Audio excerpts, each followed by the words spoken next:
कभी कभी आपकी अच्छाई आपके लिए मुसीबत बन जाती है और कभी कभी आपकी मुसीबत आपके लिए अच्छाई बन जाती है। शायद इस बात की समझ आप लोगों को तब आएगी जब आप मेरी पूरी कहानी सुन लेंगे। मुझे आज भी वो दिन याद है जब वो नन्ही सी जान गंदी सी झोपड़ी में जमीन पर पड़ी थी। मुझे नहीं पता था कि मेरे साथ क्या होने वाला है। जब अचानक मुझे अपने पास कुछ महसूस हुआ तो मैं हैरान रह गई। उस वक्त मुझे उस चीज से डर लगा था। पता नहीं उसे चीज कहना ठीक होगा या नहीं, लेकिन मैं बहुत ज्यादा डर गई थी। थोड़ी देर बाद ही मुझे ये पता चला कि मैं इस दुनिया की सबसे खुशकिस्मत औरत बनने वाली हूँ, क्योंकि जैसे ही उसने मेरा मेरा नाम सोनाली है और मेरी कहानी एक आम लड़की की कहानी है जिसने सपने तो बड़े देखे थे, लेकिन किस्मत ने ऐसे रास्ते पर डाल दिया जहाँ सपनों की शुरुआत दुख दर्द से होती हुई निकली। मेरी शादी एक ऐसे आदमी से हुई जो मुझसे 15 साल बड़ा था। मुझे लगा कि शायद मेरी जिंदगी बेहतर हो जाएगी, लेकिन ये मेरी बहुत बड़ी गलतफहमी थी जो जल्दी ही खत्म हो गई। शादी के बाद मैं एक जॉइंट फैमिली का हिस्सा बन गई। घर में मेरी सास, नंदे, देवर, जेठानी और देवरानियां थीं। ऐसा लगता था जैसे मैं किसी बहुत बड़े मेले में फंस गई हूँ, जहाँ हर इंसान मुझे अपनी मर्जी के मुताबिक ढालना चाहता था। मेरे दिन की शुरुआत काम से होती और दिन का अंत थकान से। सुबह से रात तक सिर्फ काम ही काम। हर वक्त किसी न किसी की बातें सुनना, किसी की शिकायत और किसी का ताना झेलना। मेरी सास और नंदे बार बार मुझे याद दिलाती थीं कि मैं गरीब घर से आई हूँ और मेरे दहेज न लाने का बोझ हर बार मुझ पर ही डाल दिया जाता था। मेरा पति सुनील, जो मेरी जिंदगी का सहारा होना चाहिए था, वो भी मेरी तकलीफों को बढ़ाता ही था। वो हर तरह के जुल्म मुझ पर करता जो एक पति अपनी पत्नी पर कर सकता है। उसका व्यवहार ठंडा और बेहद बेरुखी से भरा था।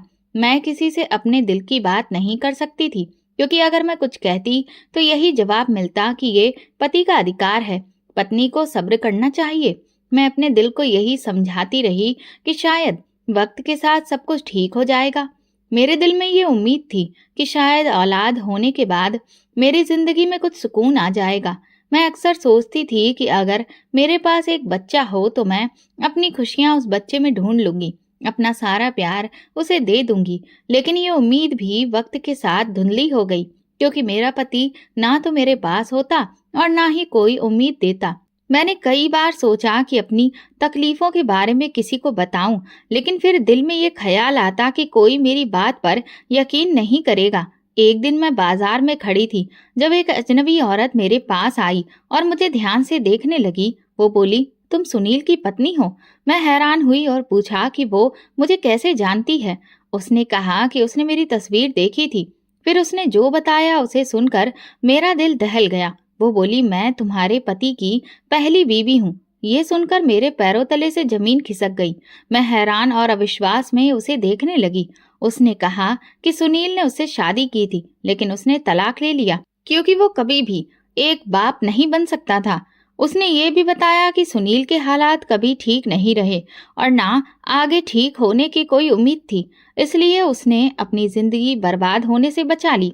ये सुनकर मेरी आंखों के सामने अंधेरा छा गया। मैंने उस औरत से कहा कि मुझे ये सब नहीं पता था। उसने अफसोस जताते हुए कहा, उन लोगों ने तुम्हें धोखा दिया है। तुम तो अभी जवान हो, खूबसूरत हो। तुम्हारे लिए बेहतर यही होगा कि तुम इस रिश्ते से अलग हो जाओ, वरना तुम्हारी जिंदगी भी बर्बाद हो जाएगी। मैंने दिल ही दिल में उसकी बात की सच्चाई को महसूस किया, लेकिन मेरी जुबान चुप रही। मैंने बस उससे कहा कि वो मेरे मामले में ज्यादा ना बोले। शायद ये मेरी समझदारी थी या फिर कमजोरी, लेकिन मैंने उससे और कुछ नहीं कहा। जब मैं घर वापस आई तो मेरे दिल पर एक बोझ था। मैं सोच रही थी कि उन लोगों ने मुझसे इतना बड़ा झूठ क्यों बोला, मुझे धोखे से इस रिश्ते में क्यों फंसाया गया। क्या मैं इतनी बेवकूफ थी कि अपनी जिंदगी का फैसला झूठ पर कर बैठी? लेकिन मेरे इन सवालों के जवाब अब किसी के भी पास नहीं थे। रात को जब सब सो गए, मैं अकेली बैठकर अपने आंसुओं से दिल का बोझ हल्का करती रही।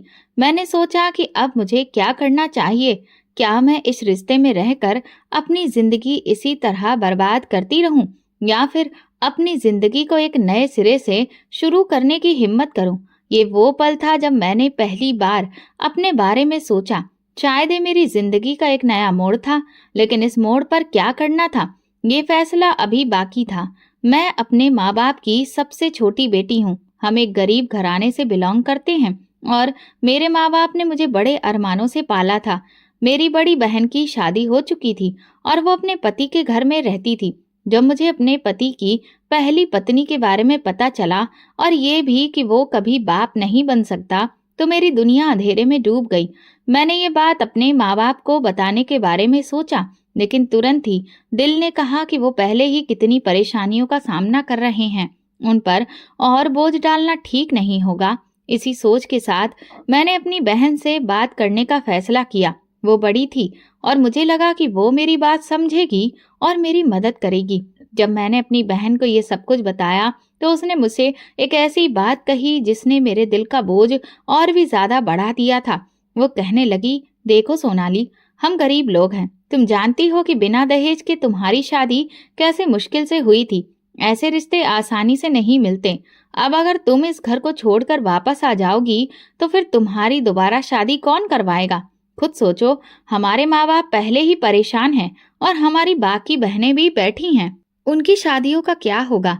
मैं हैरत से उसकी बातें सुनती रही। मुझे लगा था कि वो मेरे दर्द को समझेगी, लेकिन वो मेरी तकलीफ को नजरअंदाज करने में लगी रही। वो मुझसे बोली, देखो, कुछ ना कुछ कमी तो होती है, लेकिन इसका मतलब ये नहीं कि घर छोड़ दिया जाए। अगर तुम मुझसे पूछो तो मैं भी खुश नहीं हूँ। मेरे भी बच्चे हैं और वे मुझे इतना तंग करते हैं कि तुम इसकी कल्पना भी नहीं कर सकती। अरे तुम तो किस्मत वाली हो कि तुम्हें बच्चों की परवरिश का कोई झंझट नहीं उठाना पड़ता। तुम अपनी जिंदगी सुकून से गुजार सकती हो। भगवान पर भरोसा रखो और आगे बढ़ो। वक्त के साथ सब कुछ ठीक हो जाएगा। मेरी बहन की बातें मेरे दिल पर बोझ बनकर रह गईं। मैं उसे कुछ ना कह सकी। मुझे लगा कि वो बड़ी है, मेरे हालात को समझेगी, लेकिन उसने मुझे और ज्यादा तोड़ दिया। मैं चुप हो गई, लेकिन मेरे अंदर एक तूफान उठ रहा था। जब मैं वापस अपने घर आई, तो दिल में एक अजीब सा खालीपन का एहसास था। मेरे दिल में सवाल उठ रहे थे, क्या मेरी बहन ने सही कहा? क्या वाकई मुझे हालात के साथ समझौता कर लेना चाहिए? लेकिन जब मैं अपने आसपास देखती, तो लगता कि यही हमारी दुनिया की सच्चाई है। मेरे आसपास की औरतें भी तो अपनी जिंदगी गुजार रही थीं, चाहे वे कितनी भी मुश्किलों का सामना क्यों न कर रही हों। मैंने सोचा कि शायद मेरी किस्मत यही है और भगवान मुझे इन कुर्बानियों के लिए तैयार कर देगा। लेकिन वक्त गुजरता गया और हालात बेहतर होने की बजाय और खराब होते चले गए। मेरे पति और ससुराल वाले मेरे खिलाफ एक और बात फैलाने लगे। उन्होंने कहना शुरू कर दिया कि मैं एक बांझ औरत हूँ, मेरे यहाँ औलाद नहीं हो सकती। ये सुनकर मेरा दिल टूट गया। मुझे अच्छी तरह पता था कि समस्या मेरे साथ नहीं, मेरे पति के साथ थी। उसने खुद कभी मुझे ये बात नहीं बताई थी, लेकिन उसकी पहली पत्नी की जुबान से मैं ये सब सुन चुकी थी। वो न सिर्फ ये हकीकत मुझसे छुपाता रहा, बल्कि अब मुझे भी औलाद न होने के ताने देता। जब भी वो मुझे ताना देता, मैं चुपचाप उसकी आंखों में देखती रहती। मैं सोचती कि वो किस मुंह से मुझे ये सब बातें कह रहा है। उसे तो खुद पता है कि वो कभी बाप नहीं बन सकता, लेकिन उसकी बातों में ना कोई शर्मिंदगी थी, ना कोई पछतावा। वो हमेशा अपनी जिद पर कायम रहता था। वो मुझे हर वक्त यही कहता कि मेरी वजह से उसके परिवार का नाम खराब हो रहा है, क्योंकि मैं उसे एक वारिस नहीं दे सकती। उनकी बातें सुनकर मेरा दिल चाहता कि उनसे कहूँ कि एक बार अपने बेटे को भी देखो और हकीकत का सामना करो, लेकिन मैं खामोश रहती। मेरे पास कोई सहारा नहीं था जो मेरी बातों को सुने और समझे। ये सब कुछ सहते सहते मेरी आत्मा तक थक चुकी थी। मैं अपने दिल को बार बार यही समझाती रही कि शायद भगवान मेरी इन कुर्बानियों का कुछ तो अच्छा सिला देगा, लेकिन दिन ब दिन मेरी उम्मीद कमजोर पड़ती जा रही थी। मैं देख रही थी कि हालात ना सिर्फ वैसे के वैसे थे, बल्कि और बिगड़ते जा रहे थे। मेरी जिंदगी एक दायरे में घूम रही थी, ना कोई रास्ता था, ना कोई उम्मीद। मेरे दिल में अक्सर ये सवाल उठता कि क्या ये जिंदगी इसी तरह गुजरेगी? क्या मुझे हमेशा इंसान और तकलीफों के साथ ही जीना होगा? लेकिन मेरे पास कोई जवाब नहीं था।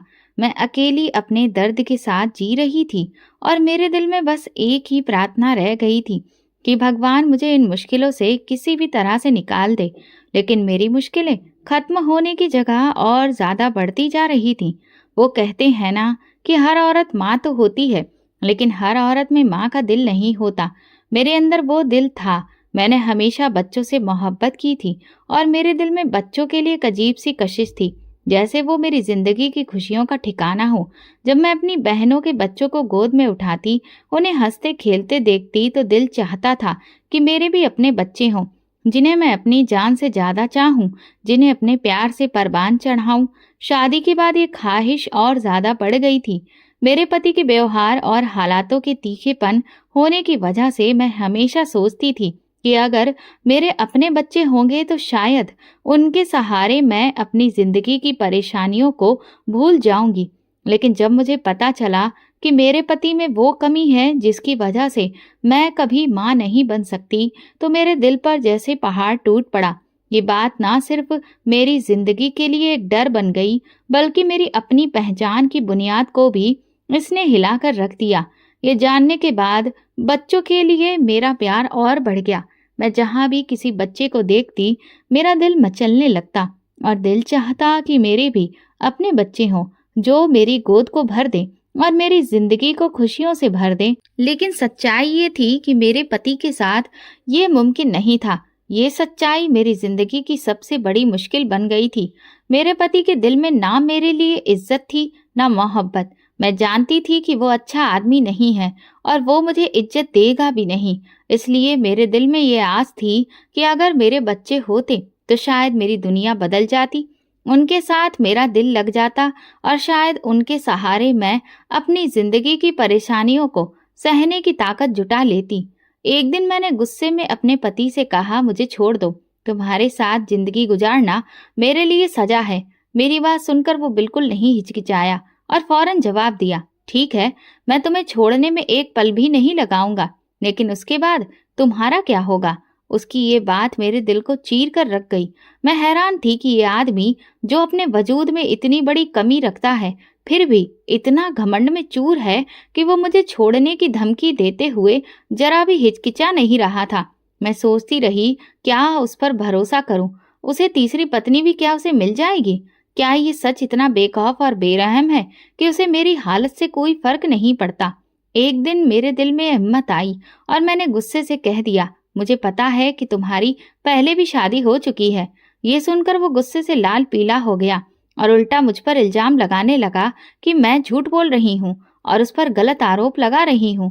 उसने गुस्से में मेरे मुंह पर जोर से थप्पड़ मार दिया। इसके बाद उसके व्यवहार ने मेरी आत्मा तक को चोट पहुंचाई।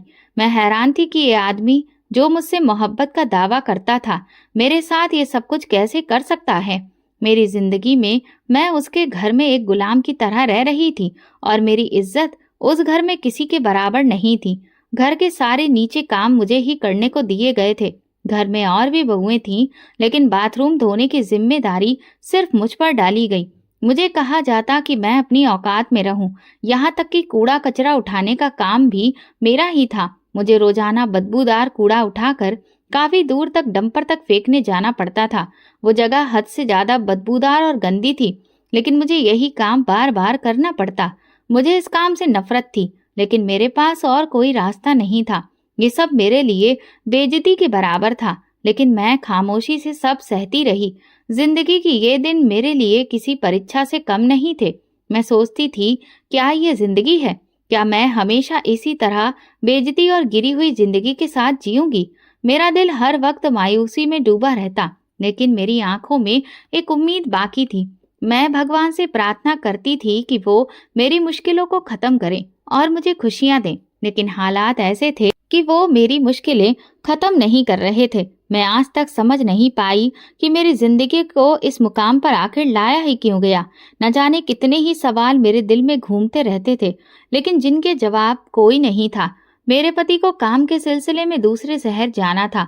उसने मुझे बताया कि उसे वहां 7 से 8 महीने लग सकते हैं। उसके जाने की खबर मेरे लिए कोई खुशी या गम की वजह नहीं बनी, लेकिन जाते जाते उसने मुझे इतनी आज़ादी जरूर दी थी कि मैं बीच में अपनी माँ के घर जा सकती थी। ये इजाज़त मेरे लिए किसी खुशी से कम नहीं थी। अपने माँ बाप के घर जाकर कुछ वक्त गुजार लेना मेरे लिए सुकून की वजह था, क्योंकि वहां कम से कम मुझे अपने दिल का हाल सुनने वाले लोग तो मिल जाते। सर्दियों का मौसम आ चुका था। मेरे पास कोई भी अच्छा स्वेटर नहीं था। मेरे पति को कभी भी मेरी किसी जरूरत का ख्याल नहीं आया था और ना ही उसने कभी मुझे कुछ खरीद कर देने की जहमत उठाई थी। ऐसे में मेरे लिए सर्दी बर्दाश्त करना एक अलग मुश्किल बन गई थी। मेरी देवरानी ने शायद हमदर्दी के तौर पर या फिर अपनी पुरानी चीजों से जान छुड़ाने के लिए मुझे अपने कुछ पुराने स्वेटर दे दिए। लेकिन समस्या ये थी कि देवरानी काफी मोटी थी और उसके स्वेटर मुझे बहुत ढीले होते थे। जब मैं खुद को आईने में देखती तो अपनी शक्ल पहचानना भी मुश्किल हो जाता। वे स्वेटर बहुत ज्यादा पुराने और उतरे हुए रंग के थे, लेकिन अब मेरे पास कोई और विकल्प नहीं था। मैं उन्हें पहनकर काम करती और खुद को तसल्ली देती कि कम से कम सर्दी से बचने का कोई जरिया तो है। लेकिन दिल में एक अजीब सा एहसास रहता कि मैं हमेशा दूसरों की पुरानी चीजों पर गुजारा क्यों कर रही हूँ। क्या मेरी अपनी कोई हैसियत नहीं? क्या मैं इस लायक भी नहीं कि अपने लिए कोई अच्छी चीज खरीद सकूं? ये सब सोचते हुए मैं अक्सर अपने सपनों में खो जाती थी, जहां मैं अच्छी अच्छी चीजें खरीद सकती थी और रंगीन सपने देखती थी। लेकिन सच्चाई वही थी जो सामने थी।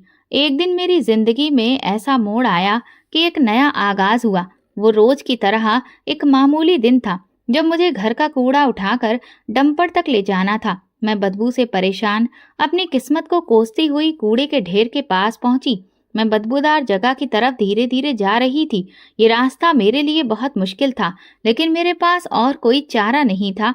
जब मैं डंपर के पास पहुंची और कूड़े की पॉलीथीन उसके अंदर फेंकने लगी तो अचानक मुझे एक नवजात बच्चे के रोने की आवाज सुनाई दी। मैं रुक गई और हैरानी से इधर उधर देखने लगी कि आवाज कहाँ से आ रही थी। यहाँ तो आसपास कोई भी नहीं था, न कोई घर था, ना ही कोई इंसान नजर आ रहा था। एक पल के लिए मुझे लगा कि बच्चों के लिए मेरी ख्वाहिश इतनी ज्यादा बढ़ गई है कि उसका ख्याल और एहसास मेरे मन पर हद से ज्यादा हावी हो चुका है और मुझे वहम होने लगा है। मैंने खुद को समझाया कि यहाँ किसी बच्चे का होना मुमकिन ही नहीं, लेकिन दिल अभी भी बेचैन था। मैंने दोबारा कान लगाकर ध्यान से सुनने की कोशिश की और वही आवाज फिर से आई, बिल्कुल वैसी जैसे कोई बच्चा जोर जोर से रो रहा हो। मेरा दिल कांप उठा। मैंने बेचैनी से डंपर के अंदर झांका और जो मंजर मेरी आंखों ने देखा उसने मुझे एक पल के लिए पत्थर जैसा बना दिया। डंपर के अंदर कूड़े के ढेर के बीच एक बच्चा पड़ा था। मेरा दिल धड़कना भूल गया। मैंने जल्दी से अपने होश संभाले और बिना एक पल गवाए बच्चे को बाहर निकाल लिया। वो एक छोटा सा नाजुक सा बच्चा था जिसका शरीर पूरी गंदगी और सर्दी से कांप रहा था। मैंने उसे तुरंत अपने सीने से लगा लिया और मेरे दिल में एक अजीब सा सुकून पैदा हुआ, जैसे कि ये बच्चा मेरे लिए ही वहां आया हो। मैंने बच्चे को अपनी साड़ी के पल्लू में लपेट लिया ताकि उसे सर्दी और लोगों की नजरों से बचा सकूं। फिर मैं जल्दी जल्दी घर की तरफ भागी। मेरे दिल की धड़कन तेज हो रही थी और मन में हजारों सवाल उठ रहे थे। ये बच्चा कौन था? मेरे दिमाग में किसी और बात के लिए कोई ठहराव नहीं था। बस इतना था कि बच्चा मेरे हाथों में था और मैं उसे अपने सीने से लगाए घर में दाखिल हुई। मैंने सोचा भी नहीं था कि इस बात पर घर वाले क्या कहेंगे या उनका रिएक्शन क्या होगा। उन सब बातों से बिल्कुल बेपरवाह मैं बस एक बात पर अटल थी कि अब मैं इस बच्चे को अपने पास रखूंगी, उसे अपनी जिंदगी का सहारा बनाऊंगी और उसके साथ अपने खूबसूरत लम्हे जीऊंगी। लेकिन जब मैं घर में घुसी तो सामने के मंजर को देखकर मेरी हैरानी का कोई ठिकाना नहीं रहा। मेरा पति आज ही वापस आ गया था, जो 7-8 महीने से दूसरे शहर में नौकरी कर रहा था। वो लौट आया था और अब हम दोनों का सामना एक अजीब हालात से था। मेरे पति और ससुराल वाले इस बच्चे को देखकर हैरान रह गए। बच्चा बिल्कुल नवजात था, ऐसा लग रहा था जैसे अभी अभी पैदा हुआ हो। सबके चेहरे पर सवालिया निशान थे और उन्होंने तुरंत अपनी कहानी बनाना शुरू कर दी कि शायद ये बच्चा मेरा ही है, क्योंकि वो बच्चा इतना छोटा और कमजोर था। और मेरी हालत भी कुछ अजीब सी हो गई थी। मेरी हालत देखकर उन्होंने ये नतीजा निकाल लिया कि ये बच्चा मेरी ही कोख से निकला है। मेरे लिए सब कुछ बहुत मुश्किल था। जब मैंने कहा कि बच्चा मेरा नहीं है और तुम लोग पागल हो गए हो क्या, मैंने तो इसे कहीं से उठाया है। इस पर मेरी सास मुझ पर बरस पड़ी। उनकी आवाज में गुस्सा और हैरानी थी। वे ना सिर्फ मुझसे इस तरह की बातें कर रही थीं, बल्कि पूरे यकीन के साथ कह रही थीं कि उनके मन में इस बात का पहले ही शक था कि ये बच्चा जरूर मेरा ही है। मेरे इनकार करने पर उन्होंने कहा कि मैं झूठ बोल रही हूँ। उन्होंने ये भी कहा कि वैसे भी तुम्हारा पति तो घर पर नहीं था और तुम इस बीच कई बार अपनी माँ के घर आती जाती रही हो। लगता है तुमने किसी और के साथ कुछ कर लिया है। फिर उन्होंने मेरे सर्दियों में पहने जाने वाले लंबे खुले और ढीले स्वेटरों पर भी सवाल उठाना शुरू कर दिया। कहने लगी कि तुम ये ढीले स्वेटर इसलिए पहनती थी ताकि तुम अपने शरीर की हालत छुपा सको और हमें कुछ पता ना चल सके। ये सब सुनकर मुझे बहुत गहरा दुख हुआ, क्योंकि मैंने कभी किसी के सामने अपनी मुश्किलों को नहीं बताया था। वे लोग सिर्फ अपने अंदाज से मेरे हालात को समझ रहे थे, लेकिन उन्होंने कभी ये समझने की कोशिश नहीं की कि मैं खुद कितनी ज्यादा परेशान थी। मेरे कपड़े, मेरी हालत और मेरे हर कदम पर वे इस तरह ध्यान दे रहे थे जैसे मेरी कोई इज्जत ही नहीं थी। मेरी सास ने कहा कि ये बच्चा मेरे बेटे का तो हो ही नहीं सकता। इसका मतलब ये है कि बच्चा किसी और का है और मेरा अपना है, जिसे मैंने खुद पैदा किया है। उनका ये इल्जाम मेरे लिए कांटे जैसा चुभ गया। मैं पहले ही परेशानियों में डूबी हुई थी और अब उन्होंने मुझे दूसरे नजरिए से देखना शुरू कर दिया था। वे ना सिर्फ मेरी कमजोरी को उजागर कर रहे थे, बल्कि मेरी जिंदगी के सारे रास्ते भी बंद कर रहे थे। मैंने उन्हें समझाने की कोशिश की कि मैंने ढीले स्वेटर इसलिए पहने थे क्योंकि मेरे पास और कोई विकल्प नहीं था। मेरे पास नए स्वेटर खरीदने के पैसे नहीं थे और सर्दी से बचने के लिए मेरे पास बस यही सबसे आसान तरीका था। लेकिन उन्होंने मेरी इस मजबूरी को भी मेरा गुनाह बना दिया। मेरा दिल इन सारे इल्जामों को बर्दाश्त करने के लिए तैयार नहीं था, लेकिन फिर भी मैं उनसे कुछ नहीं कह सकी। मैं चुपचाप खड़ी होकर उनकी बातें सुनती रही और बस उनका मुंह देखती रही कि अब मैं उन्हें कैसे समझाऊं कि ये बच्चा मेरा नहीं। मैं तो बस उस बच्चे की जान बचाने की, उसकी हालत सुधारने की कोशिश कर रही थी। ये इल्जाम लगाने वाले लोग मेरे लिए कितने करीब थे, लेकिन मैं उन्हें अपना दर्द नहीं सुना सकती थी। इन सारे इल्जामों के उलझे हुए माहौल में मुझे ऐसा लगा कि इस घर में मैं अपनी हैसियत कभी भी नहीं पा सकूंगी। न चाहे जितनी भी कोशिश कर लूं, लेकिन कुछ ना कुछ किसी नए इल्जाम की सूरत में मुझ पर सवाल उठा ही दिए जाते थे। ये बच्चा जो मेरे लिए बहुत कीमती हिस्सा बन चुका था, वो भी मेरी सास और ससुराल वालों के इल्जामों का शिकार बन चुका था। जब मैंने कहा कि ये बच्चा मुझे डंपर के पास मिला है, तो ससुराल वालों का रवैया देखकर मेरी दुनिया हिल गई। उन्होंने तुरंत कहा कि अगर ऐसा है तो इस बच्चे को अभी वापस वहीं छोड़ कर आओ। हम किसी और का बच्चा क्यों पालेंगे? पता नहीं ये किसका बच्चा है और कहाँ से आया है। उनकी बातें तेज चाकू की तरह मेरे दिल में चुभती चली गईं। मैं सिर्फ ये सोच रही थी कि ये लोग मुझसे ऐसा क्यों कह रहे हैं। मैं तो इस बच्चे को एक बेगुनाह के दर्द से बचाने के लिए अपने सीने से लगाकर लाई थी, लेकिन वे लोग ऐसे बर्ताव कर रहे थे जैसे मैंने कोई बहुत बड़ी गलती कर दी हो। वे कहने लगे कि अगर तुमने इसे यहाँ रखा तो ये तुम्हारी मुसीबत होगी, लेकिन हम इसे अपने घर में नहीं रखेंगे। ये सब सुनकर मैं टूट गई। ये वो लोग थे जो कभी मेरी मुश्किलों में मेरे साथ नहीं खड़े हुए, और अब जो कुछ भी मैं कर रही थी वो भी उनकी नजरों में गलत था। लेकिन मैंने अपने दिल में फैसला कर लिया था कि मैं इस बच्चे को वापस नहीं छोड़ूंगी, क्योंकि वो बेकसूर था और मैं ऐसी इंसान नहीं थी कि किसी मासूम बच्चे को यूं ही ठोकरें खाने के लिए छोड़ दूं। मेरे दिल में सिर्फ एक ख्याल था कि ये बच्चा मेरी मदद का मोहताज है और मुझे इसकी सुरक्षा करनी है। मेरे ससुराल वालों ने मेरे अंदर की तड़प और मोहब्बत को नजरअंदाज करते हुए मेरी इज्जत को कुचलने की कोशिश की। उनका गुस्सा और इल्जाम बढ़ते चले गए, जैसे मैंने कोई बहुत बड़ा जुर्म कर दिया हो। लेकिन मैं जानती थी कि बड़ों की गलतियों का कोई रिश्ता बच्चों से नहीं होता। बच्चे मासूम होते हैं। इस बच्चे का कोई कसूर नहीं था। फिर भी उन लोगों ने मुझे इतने बड़े इल्जामों का निशाना बनाया कि मैं भीतर से कांप रही थी।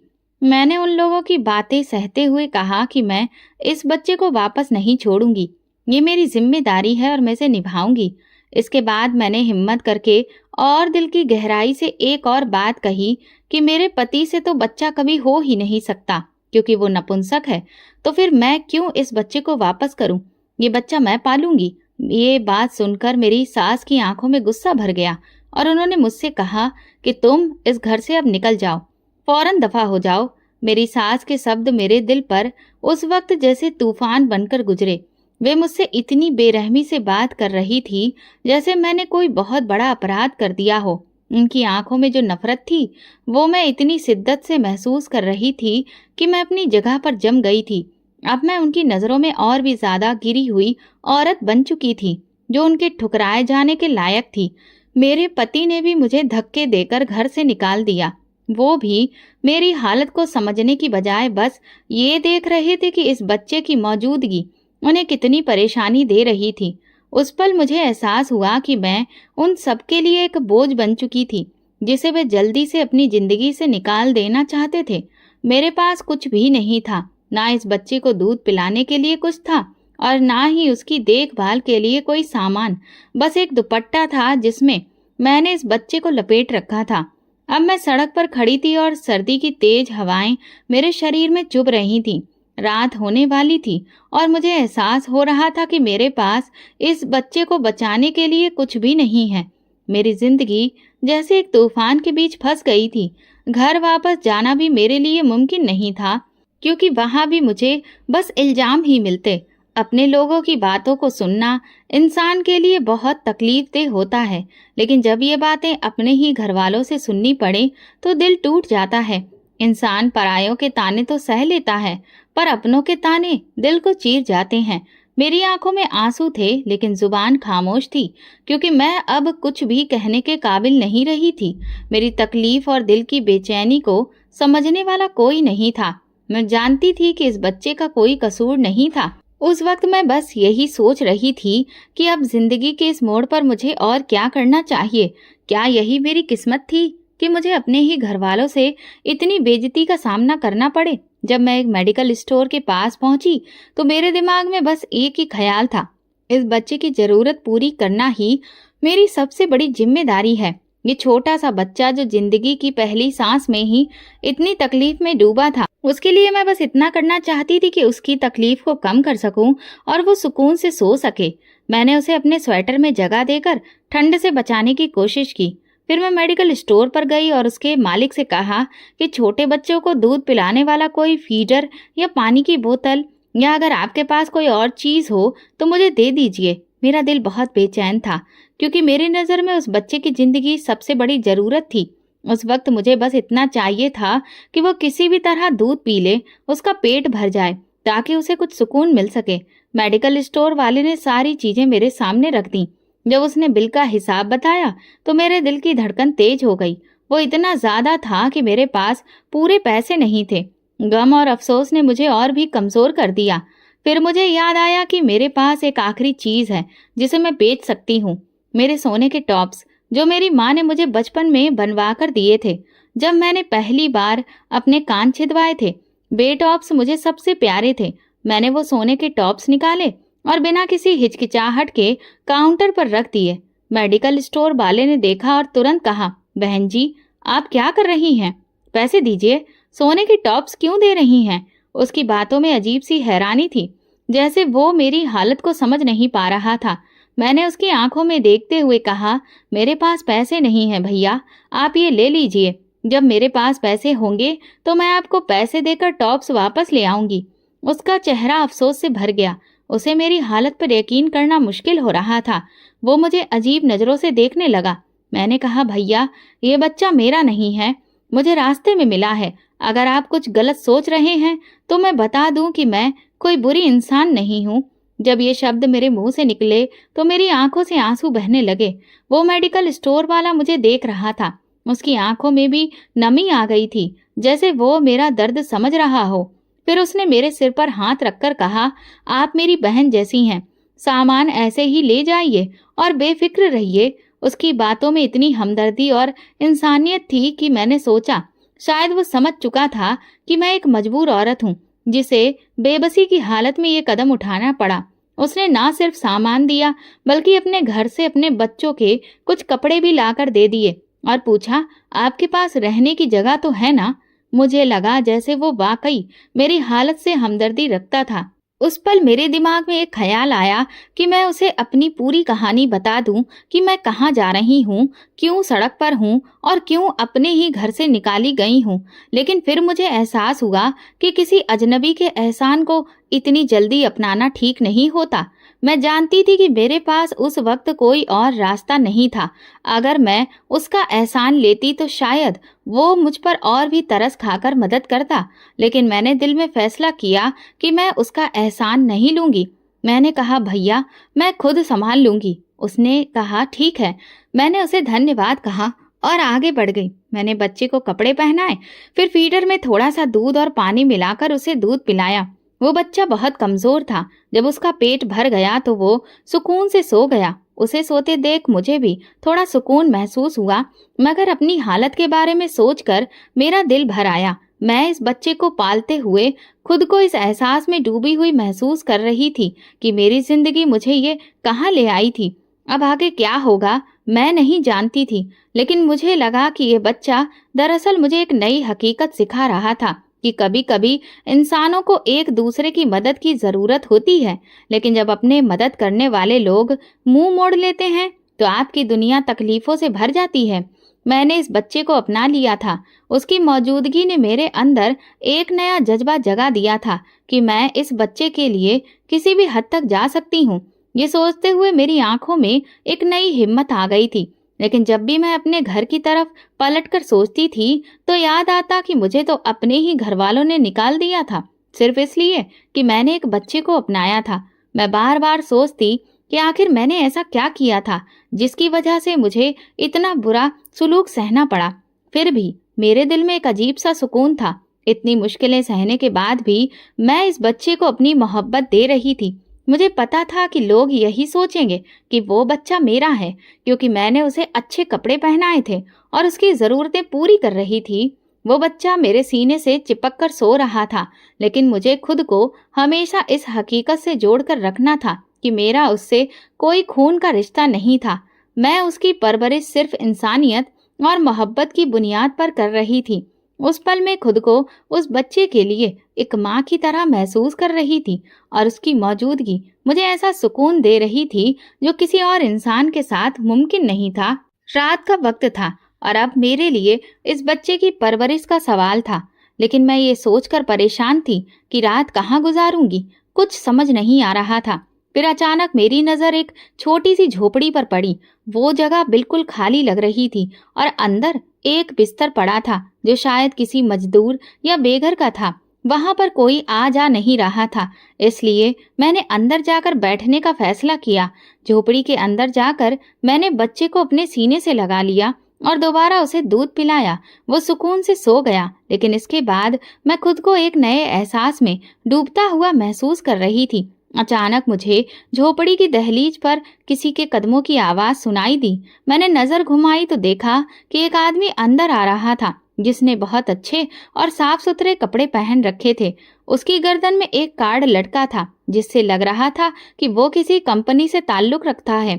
उसने मेरी तरफ देखकर कहा, आप यहाँ क्या कर रही हैं? कौन हैं आप? मैंने डरते हुए जवाब दिया, आप कौन हैं? तो उसने कहा, ये झोपड़ी एक बूढ़े आदमी की थी, लेकिन अभी अभी हमने उसकी मदद कर उसे केंद्र में छोड़ दिया है। आप यहाँ क्या कर रही हैं? क्या आपको भी मदद की जरूरत है? ये सुनकर मुझे फौरन समझ आ गया कि वो कोई सेंटर वाला है। बातचीत से पता चला कि वो मेरी मदद करना चाहता है। मैंने उसे अपने बच्चे के बारे में भी बताया कि मैं कहाँ से आई हूँ और मेरे साथ क्या क्या हुआ। उसने मेरी बात सुनकर कहा, हम तो ये काम पैसों के बदले में करते हैं, लेकिन आप बिना किसी पैसे के अच्छाई का काम कर रही हैं, इसलिए आप हमारे साथ चलिए, हम आपकी मदद कर सकते हैं। उसकी बातों में कुछ ऐसा था कि मैंने तुरंत फैसला किया कि मैं उसके साथ चलूंगी। जब वो मुझे वहां ले आया तो वहां कुछ और औरतें भी मौजूद थीं। मैंने उन्हें अपनी कहानी सुनाई तो वे भी बहुत परेशान हो गईं। मुझे वहां पर खाना दिया गया, पहनने के लिए कपड़े भी दिए गए। मैंने रात वहां आराम से गुजारी और साफ सुथरे बिस्तर पर सोकर सुकून महसूस किया। सुबह हुई तो मैंने फोन करके अपने माँ बाप को सारी बात बताई। मेरी माँ चुप हो गई और पापा ने भी कुछ नहीं कहा। मुझे उनके इसी तरह के जवाब की उम्मीद थी, क्योंकि वे तो पहले ही मेरे बारे में अपने जज्बात जाहिर कर चुके थे। लेकिन इस बार मेरी आवाज में एक नया जोश था। मैंने अपनी माँ से कहा कि मुझे मेरी जिंदगी का मकसद मिल गया है, इसलिए मैं अब घर वापस नहीं जाऊंगी। मेरे पति ने मुझे तलाक भेज दिया था। ये बात जब मेरे माँ बाप ने बताई तो मेरी आंखों में आंसू आ गए। लेकिन जब मैं इस बच्चे को देखती थी तो दिल में सुकून आता था, जैसे कि मैंने अपनी जिंदगी में एक बड़ा काम किया हो। इस बच्चे ने मुझे एक नया रास्ता दिखाया था।